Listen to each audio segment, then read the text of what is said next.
Welcome to the 757preps.com Bay Rivers District Football Pick Show. This is actually the first week of the playoffs, and a couple teams on bye, a couple teams from the Bay Rivers getting some games in this week. I'm ready to go. How about you? I am. Yeah, definitely, man. We had a couple of minor upsets in this last week. Of course, we'll start off with our recap, and let's go ahead and jump into one that really stood out to me, and that's Poquoson beating Lafayette quite lopsided, 27-10. Yeah, those Bull Islanders take advantage of playing at home, that's for sure. And they racked up yards on the ground, kept the ball out of Lafayette's offensive hands, and led by Dylan Hill's 120 yards. Will Enemy, he went over 80 plus with 2 touchdowns, and to finish second in the district in rushing with 1,164 yards. And coming into the game, it was the district's top 2 rushers with Capers. Will Capers and Emily. And Will Capers won his second consecutive rushing title, but Poquoson won the game. And they may see each other later down the road. Yeah, really surprising to me.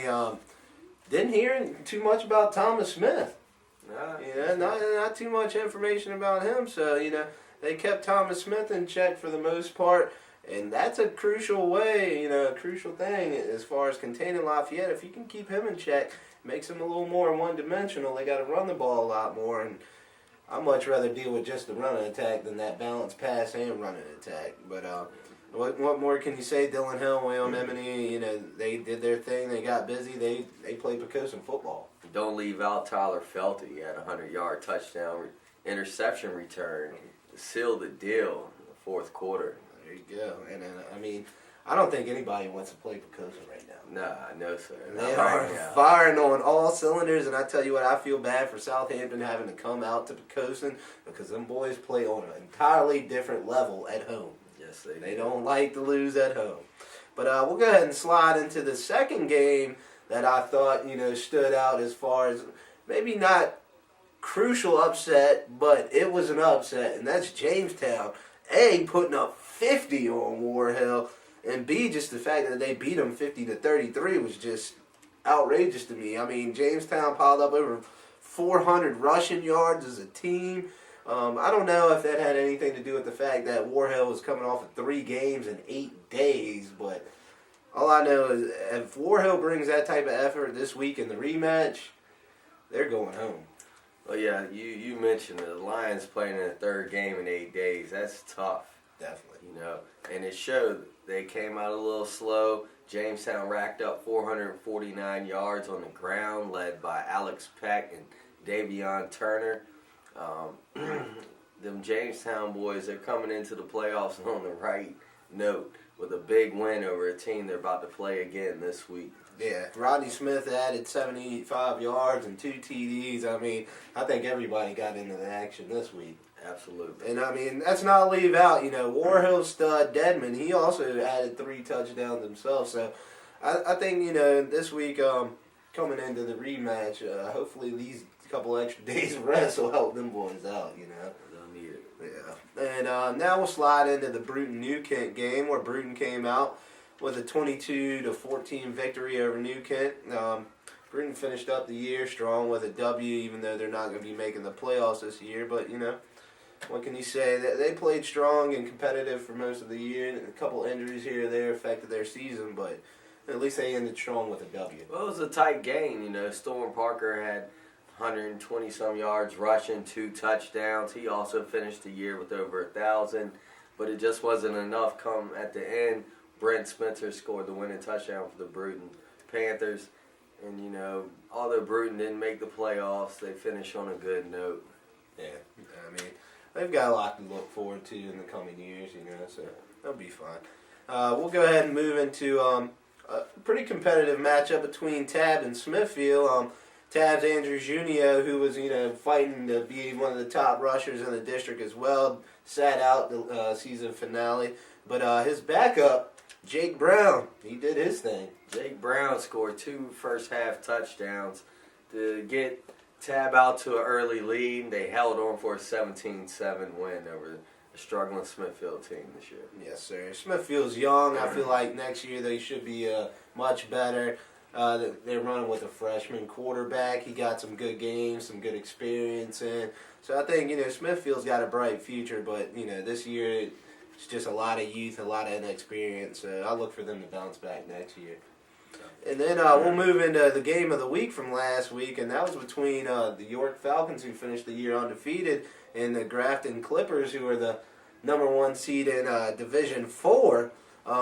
York scratched their way to a victory, 7-0. Not a score that you would expect out of a York Grafton game. Not the score you expect, but York's defense, you got to give them all the credit in the world. They came up big.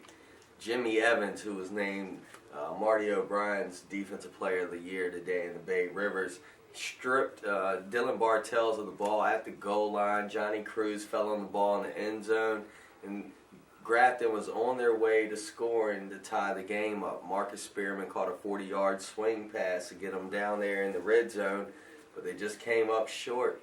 Alex Johnson, my Bay Rivers Player of the Year, he snuck into the end zone from 1 yard out to give York the 7-0 advantage. This game was scoreless at halftime. Both defenses were firing on all cylinders. It was tough to get yardage. Grafton was held to 150 yards of offense, and York, they gained 296. Yeah, Jake Norman went over 100-plus yards. He's just shy of 1,000 yards rushing. He should get that in the playoff game. Great all-around effort by York. The offense didn't put up the points they had been putting up. But, hey, to shut out a team like Grafton, that's huge.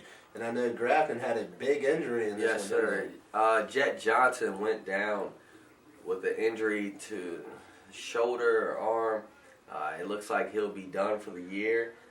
They'll be relying on sophomore P.J. Jackson in the first game of the playoffs in 2 weeks. Yeah, I don't know how Grafton's going to be able to hold out as far as making it through the playoffs with a third-string quarterback, but that really affects their playoff chances.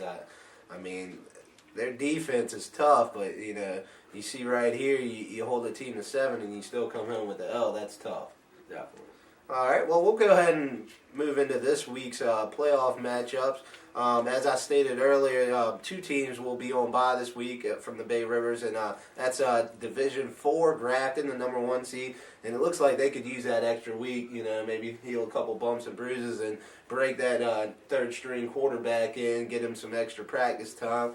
And also your Bay Rivers champs, the 10-0 York Falcons, who were recently, I believe, number 5 or 6 in the state, and so they get an extra week to sit back and relax and kind of scout out the competition. Well, I doubt they'll be relaxing. Trust me. Doug Pereira's going to have them boys on the field ready to go. They'll be playing November 18th at Bailey Field, so I'm sure they'll be ready to go. Oh, I'm sure. We'll go ahead and move in. The first game we're going to cover will be out of the D3 playoffs. It'll be Friday night at Warner Stadium, and I believe all playoff games will be at 7:30 p.m. That'll be between the Southside District Champion Parkview South Hill Dragons, who come in with a 7-3 record, and they're coming in to play fresh off of 2 losses, Lafayette. And they're reeling right now, but I think it's their time to bounce back. Well, you got to understand, what happened in regular season is now over. Both teams enter this new season 0-0, and it's one and done. I like the Rams in this one. Parkview lost to Warhill a couple weeks ago, and I think Lafayette is a better team. I like Lafayette to win 38-14. Yeah, I agree with you. Parkview comes into the matchup with 2 out of their 3 losses coming against Bay Rivers foes. Jamestown put their foot to them 47-12 early in the year, and then Warhill beat them 27-14. I think Lafayette's better than both of those teams. I don't see them beating them as bad as Jamestown did early, but I do see a Lafayette victory. I'm going 35-14. I'm looking for Thomas Smith to step up. It's his senior year. He's the big dog. He's got to go out there and make a statement telling his team, hey, this is our team, this is our year, we're going to do something about it. last year, they didn't get to go to the playoffs because I guess some, infractions they had with the transfer or something like that. But this year, I think they'll be hungry, and I think this opening game they're going to make a statement and really give it to Parker. The Rams are loaded with seniors. I mean, not only Thomas Smith, but Will Capers, Connor McGinney, Roddy Taylor, Damian Robinson, Nick Capa. I mean, these guys are ready to go. Brandon Waters. The Rams are going to be ready. Yeah, definitely. That'll move into, if you ask me, the hottest team in the Bay Rivers, and that's Poquoson. They'll be hosting the 6-4 Southampton Indians, and Poquoson 7-3. And this is another rematch. They played in the first game of the season with Poquoson winning that one 32-15, and I think Poquoson is 10 times better than they were then now. So, I mean, all I can say is I think Poquoson's going to have something waiting for them. I like the Islanders to cruise through this one 35-7 on the strength of their running game and their tough defense. I don't think this game's going to be close. Yeah, I've got the Islanders winning this one 35-17. I don't think anyone wants to play Poquoson right now. I don't care who you are. They are firing on all cylinders. It looks like they finally ironed out the kinks. They got the younger guys, playing great football right now. You got Emily and you got Dylan Hill. I mean, the first game, they combined for 5 touchdowns. All I got to say is, if they do that this week, you can put it on the board for Poquoson. I got them winning 35-17. And then I'm going to go ahead and we're going to slide on into the last rematch. I mean, I guess you could call the region, the first week in the Bay Rivers and, the division, Region 1, all their Region 1, stuff. Division 3 and 4. Yeah, Region 1, Division 3 and 4. It's just the rematches. Battle of the rematches. And this one's between Jamestown and Warhill. Jamestown got in by the skin of their teeth at 4-6, and Warhill limping in themselves, a little tired from the 3 games in 8 days, coming in 6-4. They'll host them at Cooley. I don't know what to expect. I mean, after last week, I thought Warhill was ready to make that next step in the playoffs and get them a W, but what can you say? They got spanked at home, last week. Well, Warhill is a young team. I mean, look who they're led by. They're led by 2 sophomores. I like Jamestown in this one. High-scoring game, 38-31. Jamestown just has a few more weapons. Davion Turner, Rodney Smith, Landon Morrow. He can get that ball. He can throw that ball, run that ball. Stan Zabaniak. I like Jamestown to roll in this one, 38-31.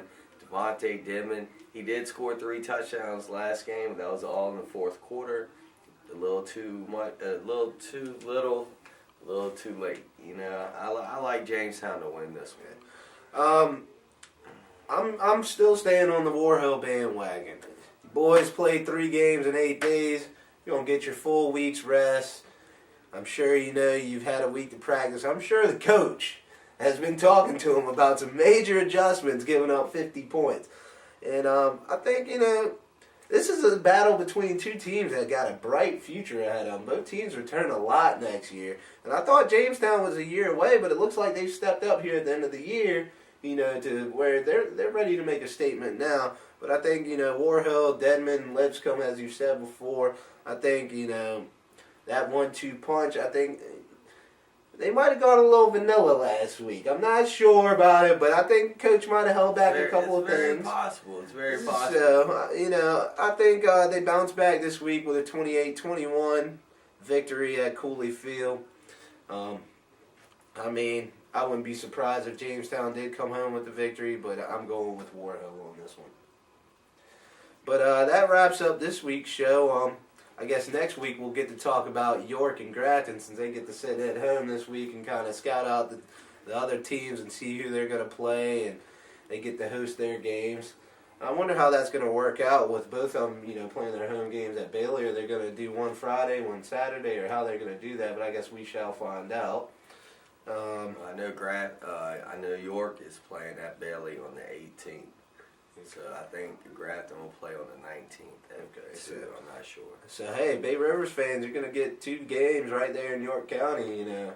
Come out and support your team. I'm sure you will. Bay Rivers has lots of fans that are very into their sports. Definitely. And that pretty much wraps up this week's show. Anything you want to add? See you next week. Sounds great. Be sure to check out youtube.com/757preps for highlights of the games.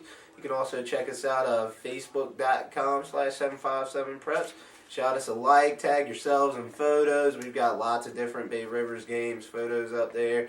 And you can also check us out, 757preps.com, the homepage, the enterprise, the mothership, as I like to call it. We've got everything from stories, standings, scores, pictures, you name it. We've got our goofy selves up there with the weekly show. What can you say? And last but not least, of course, check out the Twitter for the scores as they come in. Continuously. We try and update as quick as possible. If you've got a score and we don't know it, tweet us. At 757preps. We love the extra information, but don't give us any fake scores or anything like that. For Jason Kidd, I'm Perez Thomas. Everyone have a great week. Look forward to some great playoff football.